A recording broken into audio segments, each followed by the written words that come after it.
Hi, everyone. Welcome to another What's Up Wednesday. My name is Anna Hanrahan, and I am a teaching and learning consultant with Trafera. And today I'm going to be taking you through our STEAM Success Matrix. And before I get really digging into the STEAM Success Matrix, I want to talk about what STEAM or STEM really means. And to us, it's a multidisciplinary approach to teaching that integrates the 5 disciplines into a cohesive learning experience. And when I'm talking about the 5 disciplines, I'm of course referring to the STEAM acronym, which is science, technology, engineering, arts, and math. We believe that STEAM learning should be designed to encourage discussions, creativity, collaboration, and problem solving among students, and that it should encourage students to make real-world connections to the content they're studying and apply that content in authentic and relevant ways. So as we're designing and talking about these different STEM lessons, this is the definition that we're relating back to as we are going through this matrix.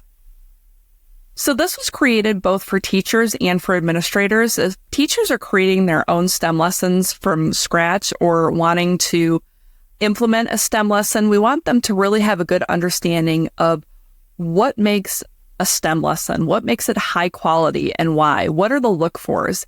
And we want to have a pretty simple tool for administrators to have when walking around and observing classrooms and evaluating teachers, so they really have a strong understanding of what a good high-quality STEM lesson is as well. So this is our poster that we've put together. This has our 6 different categories listed on the left here, and then it has a level 1 and a level 2 broken down for each one of these categories.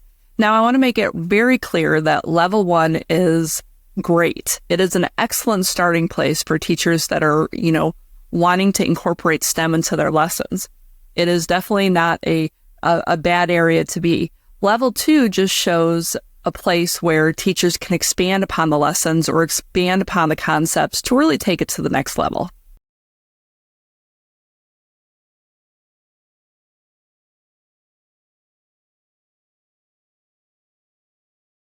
So our first 3 categories that we have on our poster that we're going to get into a little deeper here are design and engineering, outcomes and standards alignment. And following that, we have collaboration, student-centered, and authenticity. So this is what our matrix looks like. This is designed more so for administrators as they are evaluating these lessons. It's just a really easy place to kind of check for look-fors when talking to the teachers and the students to see if we have some level 1 activities going on or if we have level 2 activities going on. And likely there will be a combination of both of those. But this is a place where we can write some comments, we can write some notes, we can ask some questions, and we can really start facilitating that conversation of how to continuously improve our lessons and make them even better. So in our matrix, it starts with design and engineering, and we really want to talk about how a lot of these lessons should be student designed. To be a really high quality STEM lesson, the students should have a lot of input in what the topic is and how they're going to move forward. STEM lessons are innovative. They should be outside of the box, and they should have a data-driven design. Students shouldn't just go into it blindly without doing any research or due diligence of how to move forward. Following the engineering design process is a great way to work through this design component of the matrix, beginning with identifying the problem, followed by exploring, coming up with different ideas of how to improve upon it. Then we're moving into the design stage, and then we've got the creation stage. Students are going to try it out, they're going to test their ideas, and then they're going to iterate and make it even better. This is a cycle. This should just keep going around and around and around. Excuse me, I'm going to go back there. It's not just a one and done thing. There should always be room for improvement. As students are working through this, especially in relation to the engineering design process, we need to remember that a good high-quality STEM lesson is process-driven. It is about the process, not the product. We want the learning journey to be the most important part of this. We want students to make a lot of mistakes and learn from them and improve upon them. We want that whole fail-forward method of thinking, constant cycle of improvement. When we're designing these high quality STEM lessons, we want to make sure that we have some really good standards alignment. A STEM lesson or a STEAM lesson should bring in several components from science, technology, engineering, arts, or math. But really, it's important that science and math are highlighted in every STEAM or STEM lesson. And students should have a good understanding of what they're doing, how it applies to science or how it applies to math. Collaboration is huge with this. We're going to be talking about those 21st century or those future-ready skills. Students should be working together on a shared product and joint reasoning. It is so important that we have emphasis on teamwork and collaboration, problem solving and critical thinking, flexibility and adaptability, communication, and time management. These are those skills that are going to follow them all the way through their lives.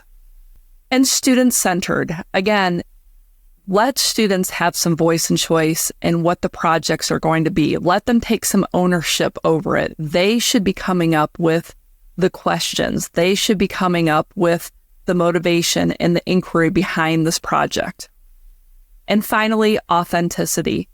Students are going to be so much more engaged if it is something that they can relate back to their real life. If it's going to be a real world audience, best case scenario, the solutions that they come up with are actually implemented, but really they care about it going beyond just the teacher, beyond just that classroom. Let them share out what they've learned, the problems that they've solved, and how they plan to move forward with this project.